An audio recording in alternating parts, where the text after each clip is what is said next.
कि लश्कर भी तुम्हारा है, सरदार भी तुम्हारा है, तुम झूठ को सच लिख दो, अखबार भी तुम्हारा है। खूने मजलूम ज़्यादा दिन नहीं बहने वाला, जुल्म का दौर बहुत दिन नहीं रहने वाला, इन अंधेरों को जिगर चीर कर नूर आएगा। तुम हो फिरौन तो मूसा भी ज़रूर आएगा, तुम हो फिरौन तो मूसा भी ज़रूर आएगा। कि मेरी बर्बादियों पर ना मुस्कुराओ ए चमन वालों, मेरी बर्बादियों पर ना मुस्कुराओ ए चमन वालों, तुम्हारे सर से भी एक दिन गुज़रनी क़यामत है।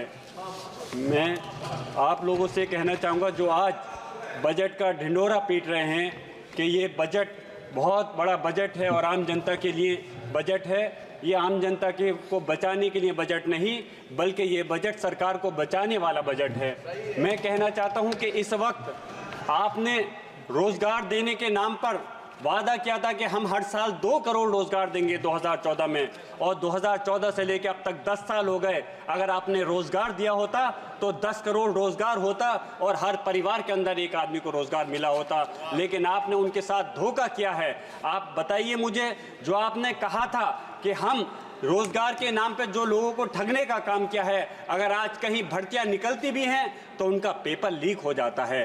कितने लोग युवा हमारे किस उम्मीद के साथ पढ़ने के बाद पेपर को देते हैं, लेकिन उसके बाद मालूम चलता है कि पेपर लीक हो गया और उनकी उम्मीदें सिर्फ धराशायी हो जाती हैं। आज किसानों के मुद्दे की बात करें, कहा था कि हम उनकी आमदनी को दुगना कर देंगे, आमदनी दुगनी करने की तो दूर की बात है। आपने उनके साथ जो हमारे किसान 1 साल तक एक दिल्ली के बॉर्डर पर तड़पते रहे, हमारे इस देश के प्रधानमंत्री ने उनकी सहायता नहीं की, उनकी सुनवाई नहीं की और 700 से ज़्यादा किसान शहीद हो गए। हमारे पास में किसान समिति के लोग आए थे, उन्होंने मांग की है कि उन सारे परिवार को या तो 1-1 करोड़ मुआवजा मिलना चाहिए या फिर सरकारी नौकरी मिलनी चाहिए। आप उद्योगपतियों के कर्जे तो 16 लाख करोड़ रुपए माफ़ करने के लिए आपके पास पैसा है, लेकिन जो किसान हैं इस देश की रीढ़ की हड्डी हैं, आज आप उन किसानों का पैसा माफ़ नहीं कर रहे। हमें शर्म आती है। मैं पूछना चाहता हूं आप लोगों से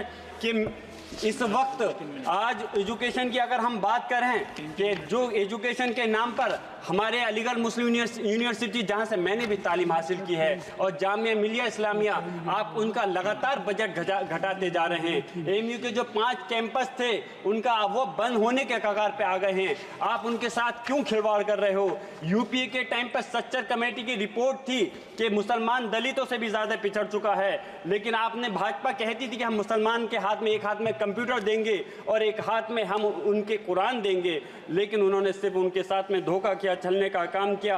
एनडीए ने 2022-23 में अल्पसंख्यक बजट के नाम पर 5020 करोड़ अलॉट किए थे, लेकिन सिर्फ 2612 करोड़ रुपये को ही खर्च कर पाए। इस बजट को 2024-25 में सिर्फ 3123 करोड़ किया गया। मैं पूछना चाहता हूं कि उनके साथ में ऐसी ज्यादती क्यों है? सरकारी आंकड़ों में India survey of higher education में मुसलमानों को छात्रों की भागीदारी में गिरावट आई है। उनके बच्चों का एनरोलमेंट 2020-21 में मात्र 4.6% था।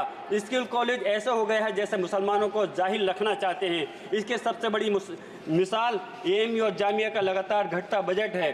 पीएम जब मुस्लिम मुल्क में जाते हैं तो उनका सम्मान होता है। अरब से पीएम अपने दोस्त उद्योगपतियों के लिए इन्वेस्टमेंट भी ला रहे हैं, अच्छी बात है, लेकिन जब भारत में मुसलमानों की आर्थिक, सामाजिक, तालीम और मुसलमानों की सुरक्षा के सवाल पर यूएन में अमेरिका की अल्पसंख्यक रिपोर्ट हमारे देश पर उंगली उठाती है तो सरकार के लिए शोभा की बात नहीं है।